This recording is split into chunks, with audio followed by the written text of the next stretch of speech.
Hello everyone, my name is Nicholas Jennings and welcome back to the Spearman Clan, where today I have a movie review. Why do I act so scary around Halloween? Anyway, about a week ago, I went to go see Goosebumps and Crimson Peak. And this is a review of both films. So let's start with Goosebumps. Goosebumps is directed by the same guy who did Gulliver's Travels, which really wasn't that great of a film. And it's probably arguably the worst Jack Black film of all time. And Goosebumps is inspired by the legendary Goosebumps books, which is also based off of the TV series of Goosebumps. Both are made by a writer named R.L. Stine. One neat fact I learned about R.L. Stine is that R.L. Stine is actually a friend of Stephen King. Stephen King is also a great horror writer, but I think R.L. Stine pretty much is better. It's more intriguing. I never really liked the way Stephen King wrote, especially for his made-for-television films. They weren't really that great, to be honest. But R.L. Stine remains to be one of my favorite horror writers, even though, it's children's books. I still read them. Just don't judge me on what I read. So anyway, Goosebumps follows the story of a boy who goes into a town in, what was it, Connecticut? No, Delaware. So this boy moves into this town. It's a typical I moved in story. I just moved in, kind of like Footloose ish, without dancing or music. But it is about books. So he moves in, and as soon as he gets to the house, he is greeted by the female lead in the movie, who talks with him about, oh yeah, so you're a new guy. Your hat's crazy and whatnot. And then we're greeted to the Jack Black impersonation of R.L. Stine. Now, personally, I think that Jack Black did a really great job with R.L. Stine. Though he wasn't as strong as some of the other characters in the film, he still was a really great performance. He does a really great, refined performance. His acting ability reflects that of Orson Welles, who I'll have a picture of here. And Orson Welles was this really refined actor who always had this really great monotone type voice, and he very fluently puts that out there. And so the adventure really doesn't begin until the main character goes inside of the house, and his friend is with him, and they accidentally open up a book that releases the snowman of Pasadena, and a lot of crazy shit ensues. Particularly the fact that the abominable snowman escapes from the house. They have to go to the hockey rink, and I want to comment on the abominable snowman. The abominable snowman really doesn't really look that good. I'll have a picture of it up right here. But the abominable snowman is not. It was rendered so poorly. I mean, it looked like a 7th gen video game character, and the CGI wasn't really that good for the character, but it was leagues better than The Werewolf of Fever Swamp, which granted is kind of one of my favorite books, but they could have used some sort of better animation for that character as well. And so once R.L. Stine gets the abominable snowman back into the book, they go back to the house and they find that Slappy the Dummy has escaped with all of the books, and that's where the adventure begins. Now, personally, I'm going to go and say that Slappy the Dummy is probably one of the best visual effects in the entire film. Not only because, it's not CGI, but they actually used a real dummy that really looked like the character on the book cover of of the first Night of the Living Dummy. And Slappy is really funny. I really found that out. I mean, he was kind of funny in the television show when they did the miniseries, but I found his character one of the most funniest characters of the entire film. Um, the action in this movie is at times a little bit. I won't say it's confusing. I think the action's all right. The characters' motivations are great.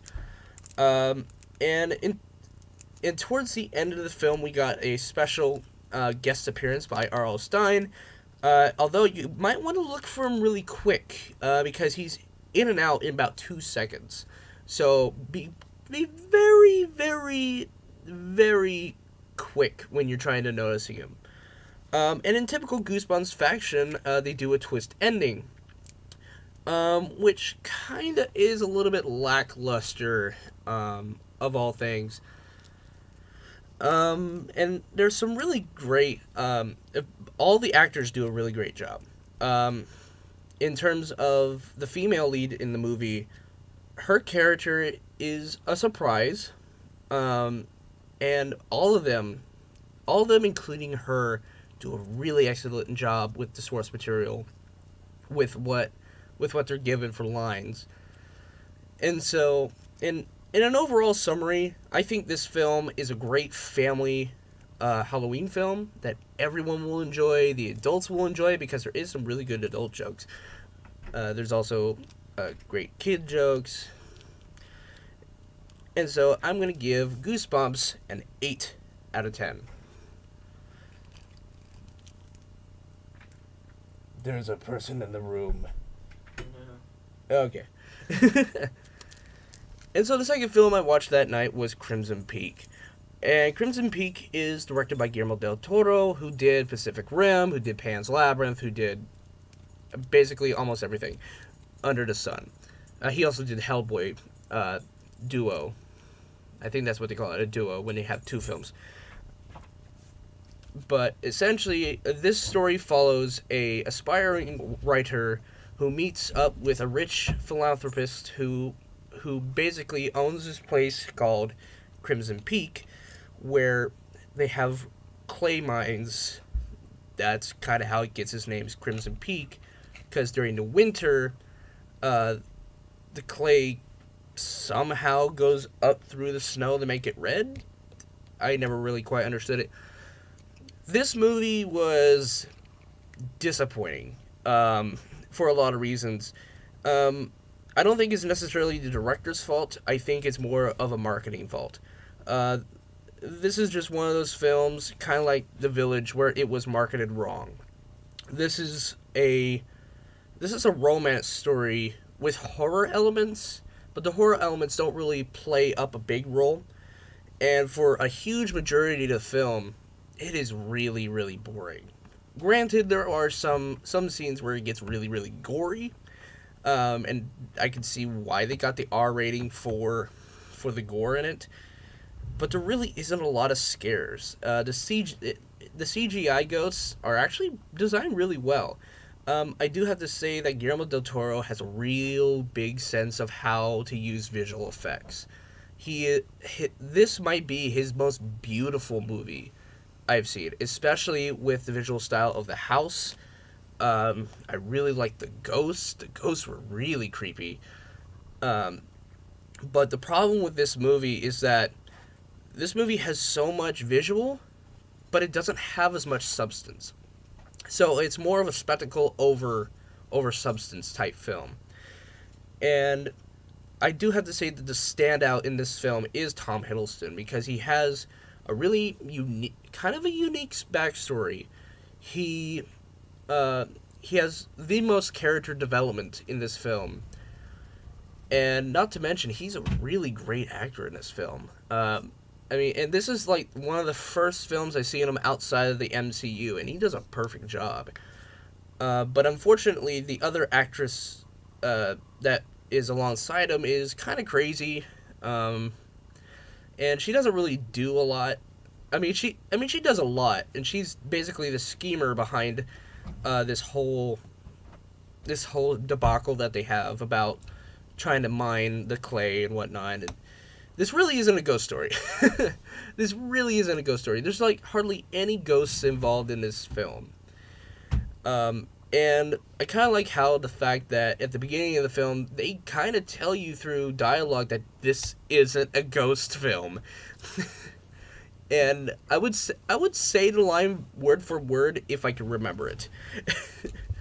But in terms of the main lead, she doesn't have any development at all. Like her character doesn't have an arc. Like she goes and she starts out the way she comes out. You know, she doesn't have that change, and all she does in the movie, when she gets to the house, is she looks around, finds creepy shit, goes back to sleep, and then wakes up the next morning. And it keeps repeating like 4 or 5 times. And one of the worst things that a movie could do is provide clue drops, essentially, where you have all the basic clues and evidence in one particular area. And the fact that she could find it in one go is really terrible. Like there's no way that this movie can do that. You know, I was expecting some sort of like bigger mystery thing, you know, where she would actually find clues every so often instead of having all the clues being in one spot. And so that was disappointing. The story, so overall, the story is very lackluster and disappointing. The visual effects are stunning and great, probably Guillermo del Toro's best. The acting is subpar with the exception of Tom Hiddleston. And overall, I'm going to give this movie a 6 out of 10. And so those are my 2 movie reviews. Thank you guys so much for watching. Please like, share, comment, subscribe. Put a winky face in the comments. I don't know. But next month, I will be doing 4 movie reviews. And so be sure to watch out for my first review of that month being Spectre. And arguably one of Daniel Craig's last films. Rumoredly. So, peace out, Cub Scouts.